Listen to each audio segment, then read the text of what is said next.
So we all know that criminal justice is not the only policy sphere where communities of color feel disparate impacts. We know that in particular, when it comes to climate change, that the effects of our warming planet and our changing climate also hit communities of color, low-income communities, and more broadly, marginalized communities hardest. What will you do to stop the impending climate crisis with a particular focus on the most vulnerable among us?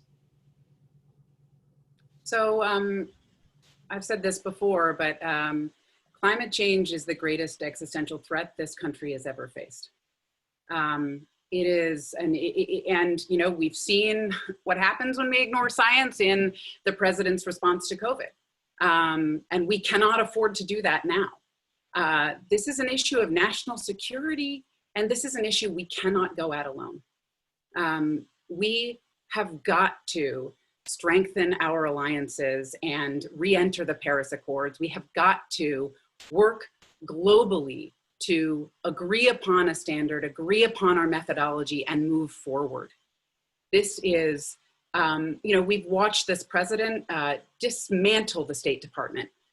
The most critical institution we have to work internationally and build those relationships we need in order to combat this in an effective manner.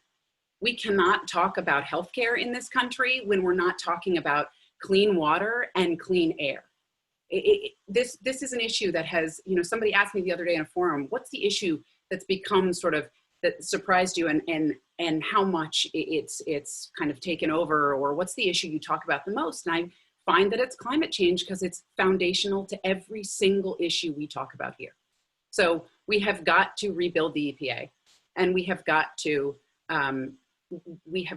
start taking a universal approach to climate change. We have to make smart investment in energy, renewable energy, and we have to we have to pay attention to the science. We have to work together, and we have to act. Thanks very much, Claire. Cameron, you'd be next. I completely agree with Claire about the urgency of climate change. I think that the science is clear. The Intergovernmental Panel on Climate Change has been very, very clear about kind of what steps we need to take to achieve that goal of limiting the increase in temperatures to 1.5 degrees Celsius from pre-industrial levels. But I think the question was specifically about communities of color and making sure that we're addressing equity issues. And for me, in 2010, I worked for the Joint Center for Political and Economic Studies, a health policy think tank in Washington, D.C., focused on environmental justice issues. This idea of environmental justice or environmental racism is a very real thing. And I remember back early on the campaign trail, John, Kim Doherty, and I went down to Union Hill in Buckingham for an event while we were talking about the Atlantic Coast Pipeline and the goal of building a compressor station right there. And when you look around at this historically African-American community, what you know, and really one that was one of the first free communities in Buckingham County, what you know is that that spot was picked because the thought was that group didn't have enough agency to fight back against Dominion Energy. But not only did they, the Friends of Buckingham, the Friends of Nelson, and really the SELC, everybody came together to rally to their cause. In Cumberland County, you've got a landfill that's being built similarly, disproportionately impacting Black and Brown communities. There are Superfund sites where they're dumping closer to Black and Brown communities. And we even see with this COVID crisis how air quality disproportionately impacts mortality with COVID, but we see that more in Black communities. So the truth of the matter is we have to get our hands around the regulatory environment. It is FERC's responsibility to actually take a real look at these contracts, at these requests for permits. And I think that FERC currently is rubber stamping all of these permits, over 99% of them. So our job as Congress is to provide that oversight, to hold their feet to the fire and make sure that they can speak to the disproportionate impact that this has on Black and Brown communities. It cannot stand, it will not stand, and that's something that I'm here to advocate for. Thanks very much. RD, you'd be next. Listen, we need an America where every American can collect, store, and sell their own energy. Right now, that's not happening because of folks who want to focus on centralized energy production. This is a direct result of folks like Dominion having way too much authority, control, influence, manipulation of our policies here in Virginia. Virginia is obviously about the same latitude as North Carolina, and yet we are very far behind in things like solar installation.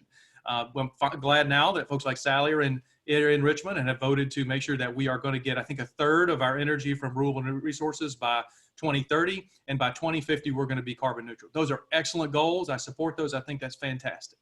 one of the things about our district that we can really lead the country on, and by the way, the 5th district has the most clean energy jobs of any district in Virginia.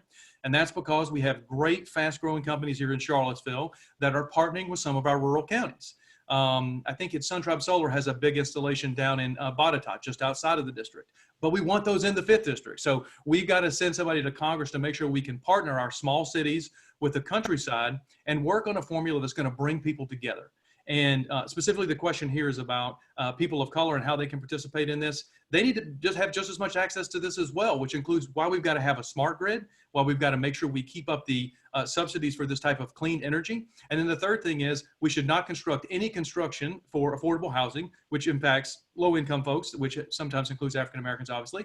And that needs to be clean energy powered as well. So these are big ways that we can make a big difference in the clean energy economy. And John, you can finish us off. Thank you.